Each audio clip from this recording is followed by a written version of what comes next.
Hello, good day everyone. My name is Shinisha and I am the first reporter of this topic, Restoration of Democracy and Political Transformation. Ano nga ba ang restoration of democracy? So, it is a process in which the political regime that previously was democratic but went through a change to an authoritarian or semi-authoritarian one, it returns to democracy. Base dito, ito ay isang proseso ng isang political regime daw at kapag ang isang demokrasya ay nagkaroon ng pagbabago sa pamamagitan ng mga authoritarian or semi-authoritarian, ito ay babalik sa pagiging demokrasya. So, ano nga bang meaning o ano nga bang ibig pakahulugan ng demokrasya? So, demokrasya helps in maintaining law and order with concept of power sharing. Democracy helps citizens to choose their leaders to run the government by free and fair elections. Democracy provides equal rights among citizens on the basis of caste, religion, and sex. So, democracy, dito po sa democracy, mayroon po tayo ditong free will. So, malaya po tayong mag-elect ng mga taong gusto natin at gustong mamuno sa ating gobyerno, na kung saan dito pinapatupad ang mga batas at mga order na kung saan pwede nilang maibigay o maibahagi sa atin sa pamamagitan ng rights at citizenship or basis of caste and religion or in sex. So, good day everyone. I am Lovely Tripulka and this is a continuation of report about restoration of democracy. Kung pag-uusapan natin ang restoration of democracy, then we should remember our former President Corazon C. Aquino because Corazon Aquino restored democracy to Philippines. Corazon Aquino was the symbol of the restoration of democracy in the Philippines in 1986. So, siya yung simbolo kung bakit muling naibalik yung demokrasya dito sa Pilipinas after nung paghahari ng mga Marcoses. On February 25, Corazon C. Aquino was sworn in as the elected president, effectively reinstating democracy following decades of the totalitarian rule of the Marcoses. So, noong February 25, ito yung opisyal na sinimula ni Corazon Aquino yung kanyang posisyon as elected president. So, dito na rin naibalik yung demokrasya after decades na paghahari ng Marcoses, which is totalitarian rule. So, pag sinabi natin na totalitarian rule, ito yung controlling people in a country in a very strict way with complete power that cannot be opposed. So, ganun ka-powerful yung mga Marcoses. So, according din sa mga na-research ko, during Corazon Aquino's government, she was beset by a series of bloody coup attempts. 7 bloody coup attempts in her 6 years in office. So, ibig sabihin nun, sa 6 na taon niyang pagdetermino, 7 beses siya nakaranas na patalsikin sa kanyang posisyon. So, yung may kagagawan yon is yung mga right-wing military officers and yung mga Marcos loyalists. So, yun yung mga loyal sa mga Marcos. So, pati na rin yung mga rebel group, rebelde, mga terorista, are Muslim, and nasangkot din siya sa mga government scandals. So, by the end of her term, according sa statement ni Fidel V. Ramos, she led the restoration of democracy back to the Philippines.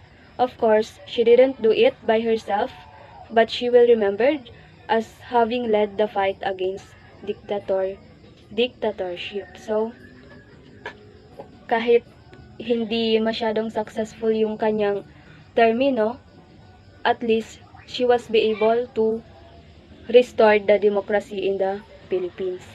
So, another name of event that restored democracy in the Philippines in 1986 is yung EDSA People Power Revolution. So, the 1986 EDSA People Power Revolution gathered millions of Filipinos from all walks of life to march along Epifanio de los Santos Avenue or yung EDSA, the main artery of Metro Manila, to end the dictatorship of President Ferdinand E. Marcos and begin in a new era marked by true freedom and democracy. So, every February 25 is holiday, special non-working holiday for us to celebrate the 1986 EDSA People Power Revolution. So, dito natin inaalala at ino-honor yung sacrifices ng million of Filipinos na lumaban against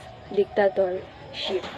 To summarize my report, so kung without Corazon Aquino and EDSA People Power Revolution, I think wala tayong ganitong uri ng demokrasya kung hindi dahil sa kanila. For the continuation of our report, so here is the political system before the colonial period.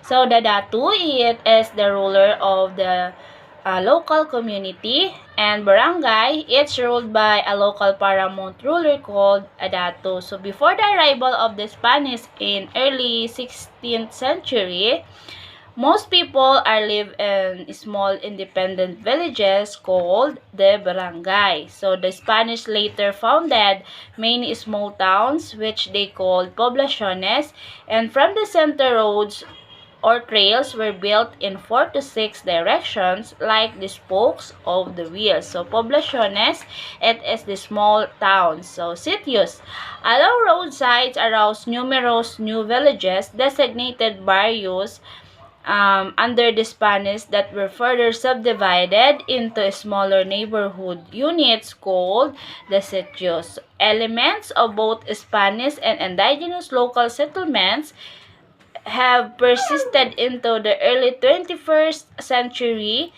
The country is divided administratively into several dozen provinces which are grouped into a larger provinces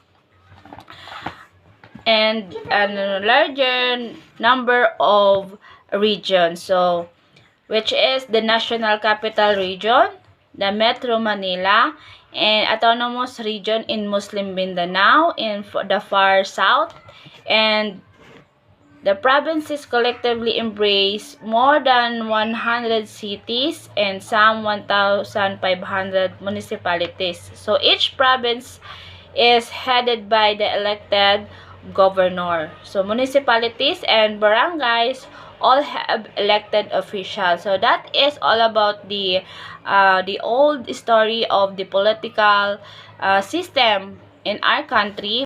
Colonial period, dito nagsimula na may namuno sa ating bansa and people live peacefully ruled by the leaders of the country.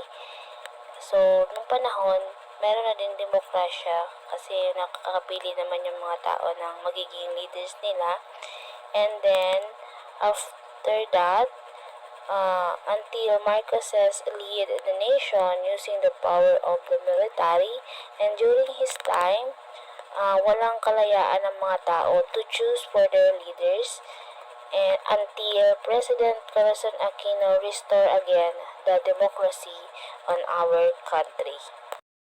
So, dito naman po tayo sa political development. So, base dito, political development can define as an increase in national political unity and an increase in political participation.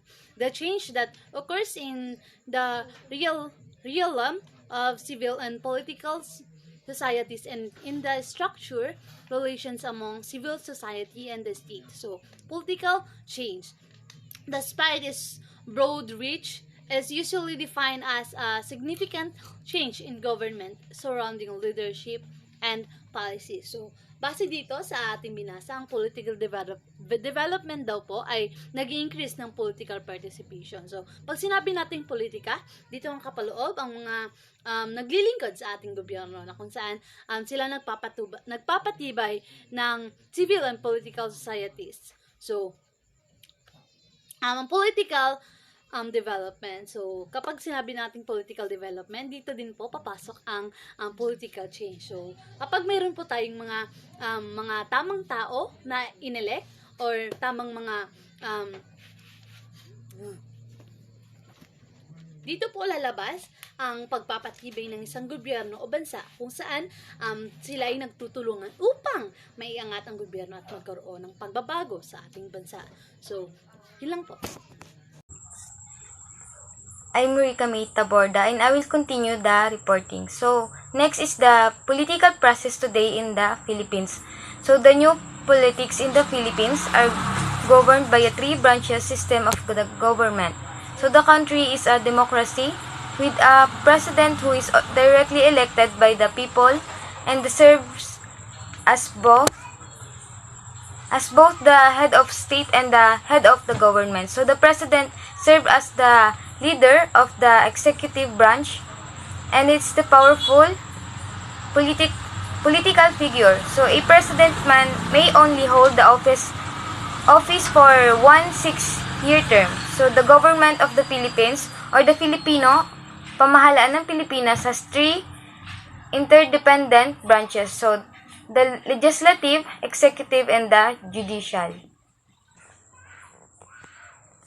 So the bicameral Congress, which consists of the smaller Senate, which is the elected at the large across the country, and the larger House of the legislators, which is the mostly made up of the members chosen from specific geographic district. So it's the body that carries out legislative duties. So the judiciary is overseen by the Supreme Court of the Philippines, so which has experience review jurisdiction over judgments issued by the other government and the administrative institution. So the political have three interdependent branches. First is the legislative. So the legislative is the authorized to make laws, alter and repeal them through the power vested in the Philippine Congress. So this institution is divided into the Senate and the House of Representatives. So ang legislative daw ay may dalawang kamara na may halos pantay na kapangyarihan. So ang bawat panukalang batas o resolution na kailangang dumaan sa parehong kapulungan.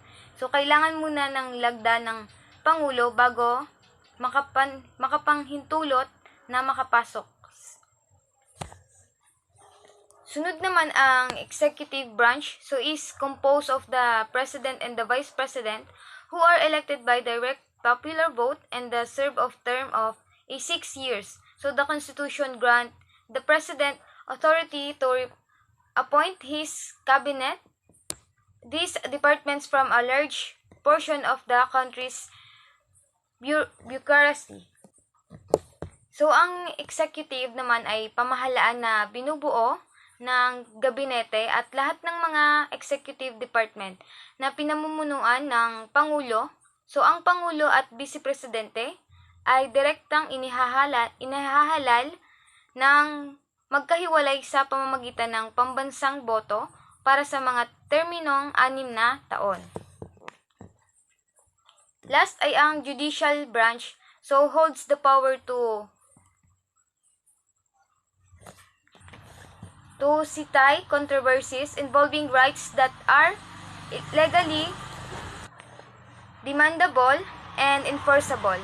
So this branch determine whether or not there has been or grave abuse to discretion amounting to lack of access to jurisdiction on the part and instrumentally of the environment. So it is made up of the Supreme Court and lower courts. So ang judicial naman ay nasa Korte Suprema ng Pilipinas. So sa mababang hukuman na itinatatag ng mga batas, ang Supreme Court ay mayroong punong mahistrado bilang pinuno nito. At sa kasamaang mahistrado ay sumasakop sa pinakamataas na antas ng judiciary. Yun lamang po. Maraming salamat.